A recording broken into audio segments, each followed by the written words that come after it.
Le cycle menstruel normal dure environ 28 jours. Au cours de chaque cycle, un follicule se développe dans l'ovaire sous l'effet des hormones naturelles de la femme. Ce follicule, qui peut atteindre la taille d'un grain de raisin, contient l'ovule. Au milieu du cycle, l'ovule est libéré de l'ovaire et l'ovulation survient. Comme le développement du follicule, l'ovulation est contrôlée par des hormones. L'ovule est donc expulsé de l'ovaire et est aspiré vers la trompe où aura lieu la fécondation s'il rencontre des spermatozoïdes.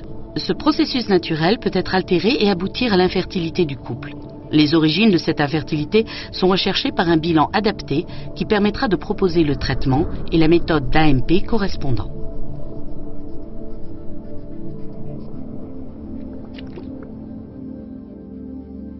Au cours de l'insémination intra-utérine, les spermatozoïdes proviennent soit du conjoint, soit d'un donneur anonyme dont le sperme a été congelé et conservé dans une banque de sperme.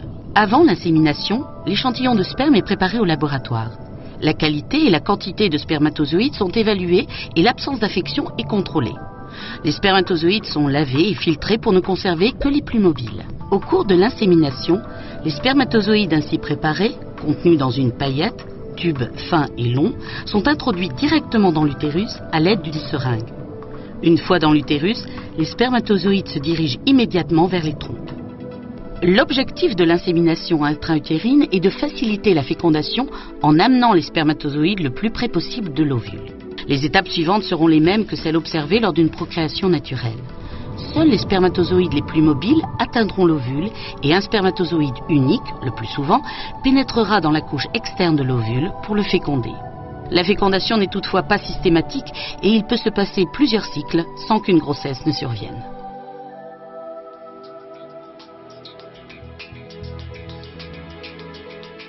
Les méthodes de reproduction assistée offrent aux couples infertiles une bonne chance de mettre au monde un enfant en bonne santé. Votre médecin vous conseillera le traitement et la technique la plus adaptée à votre cas.